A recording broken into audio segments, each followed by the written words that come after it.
मुझे बहुत शर्म आ रही थी, बताते हुए कि ये मेरी सास है। सुमित बहुत परेशान था। उसे समझ में नहीं आ रहा था कि वो इस परिस्थिति से कैसे निपटे। वो अपनी माँ को बहुत चाहता था, मगर उसकी पत्नी और बच्चे उसकी माँ से बहुत दूर भागते थे, क्योंकि उसकी माँ की एक आंख नहीं थी, साथ ही उसकी कमर भी झुकी थी। वैसे वह अपना काम सब खुद कर लेती है, मगर फिर भी वो उसकी पत्नी और बच्चों के लिए हमेशा खटकती है। दादी, आप ऊपर के कमरे में जाओ, मेरे दोस्त आ रहे हैं, सुमित के बेटे सचिन ने बड़े बेरुखी से कहा। पर बेटा, मैं तो यहाँ बहुत दूर बैठी हूँ, सुमित की माँ ने बहुत प्यार से कहा। नहीं, आप उनके सामने मत रहो, वो मुझे चिढ़ाते हैं, सचिन ने जोर से डांटते हुए कहा। क्या हुआ सचिन, क्यों चिल्ला रहे हो? सुमित की पत्नी ऋचा ने किचन से ही आवाज लगाई।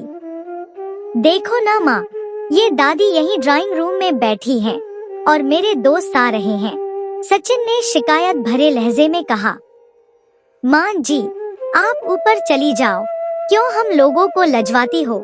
ऋचा ने बेटे का पक्ष लेते हुए कहा। बेचारी कावेरी जी चुपचाप उठकर जीने के सहारे ऊपर जाने लगी।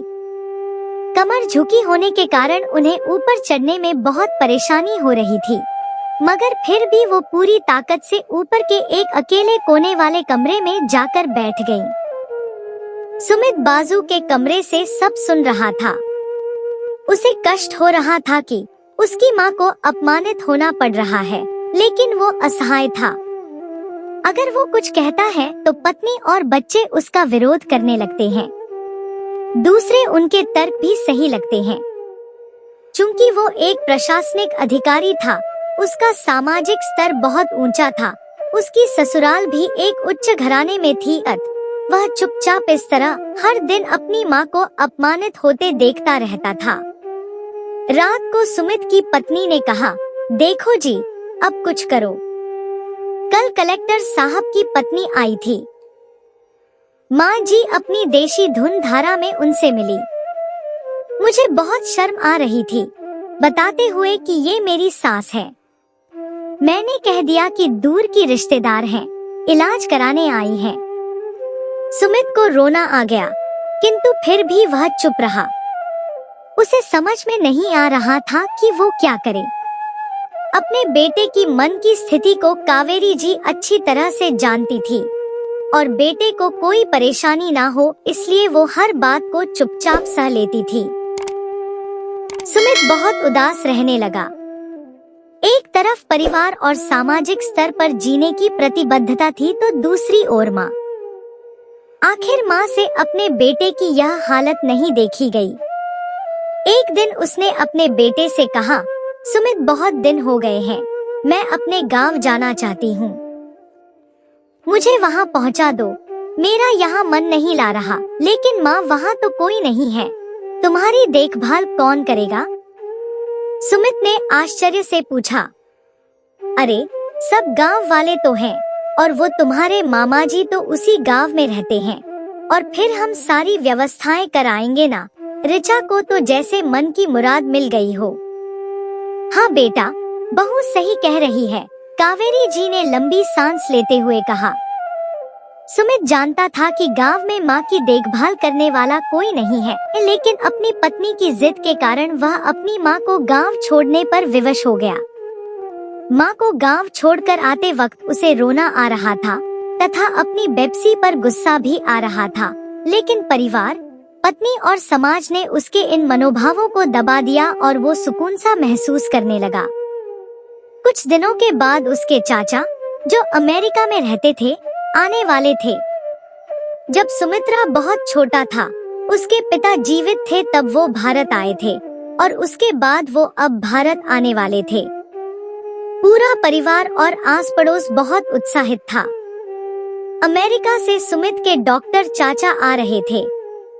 डॉक्टर अशोक ने जैसे ही घर में कदम रखा, सबने मिलकर बहुत उत्साह से उनका स्वागत किया। क्यों सुमित भाभी नहीं दिख रही, कहाँ है? डॉक्टर अशोक ने उत्सुकतापूर्वक पूछा। जी वो गांव में रहती हैं, यहाँ उनका मन नहीं लगा, ऋचा ने सपाट लहजे में उत्तर दिया। डॉक्टर अशोक ने सुमित की ओर देखा तो सुमित ने अपनी आंखें झुका ली। डॉक्टर अशोक सब समझ गए। बोले, कल हम भाभी से मिलने गांव चलेंगे सब लोग। दूसरे दिन सभी लोग गांव के घर में पहुंचे।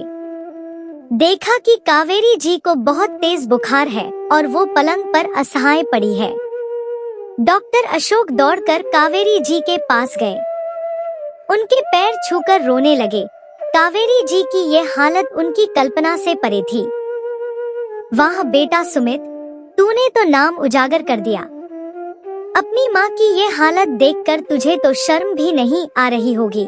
डॉक्टर अशोक ने सुमित को लगभग डांटते हुए कहा। नहीं देवर जी, सुमित का कोई दोष नहीं है। मैं खुद गांव आई थी। कावेरी जी ने अपने बेटे का बचाव किया। मुझे सब पता चल गया। भाभी, आप चुप रहो। क्यों बहू, तुम्हें अपनी सास की कुरूपता पसंद नहीं है? समाज में तुम्हें नीचा देखना पड़ता है ना? डॉक्टर अशोक ने ऋचा की ओर व्यंग्य से देखा। ऋचा निरुत्तर होकर सुमित को देखने लगी।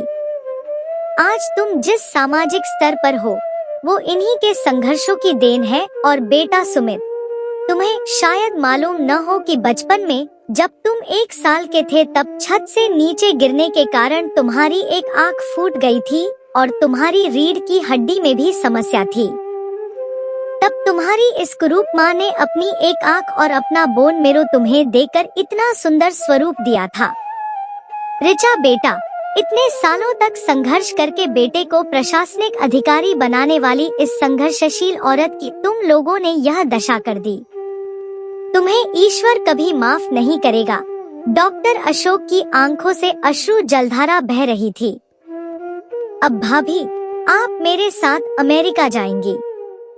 यहाँ इन स्वार्थी लोगों के बीच नहीं रहेंगी। डॉक्टर अशोक ने कावेरी जी से कहा। सुमित को तो काटो तो खून नहीं था। डॉक्टर अशोक जो उसके चाचा थे, उन्होंने जो राज बताया उसके बाद तो सुमित को यही लग रहा था कि उससे ज्यादा पापी इंसान इस दुनिया में कोई और है ही नहीं। वह दौड़ता गया और माँ के कदमों से लिपट गया। माँ, मेरा अपराध अक्षम्य है। मैं जानबूझकर चुप्पी साधे रहा, आपका अपमान करवाता रहा। अब सिर्फ आप ही उस घर में मेरे साथ रहेंगी और कोई नहीं। सुमित ने आग्नेय दृष्टि से अपनी पत्नी और बच्चों को देखा। ऋचा को भी बहुत पश्चाताप हो रहा था, किंतु उसकी हिम्मत नहीं हो रही थी कि वो कावेरी जी से आंख मिलाए। कावेरी जी ने ऋचा की मन की स्थिति को समझकर उसको पुचकारते हुए अपने पास बुलाया और सुमित को डांटते हुए कहा, खबरदार, जो मेरी बहू को मुझसे अलग करने की कोशिश की तो तुझे ही घर से बाहर निकाल दूंगी। ऋचा और बच्चों ने कावेरी जी के पैर पड़ते हुए अपने व्यवहार पर माफी मांगी और माँ के हृदय ने सबको माफ कर दिया।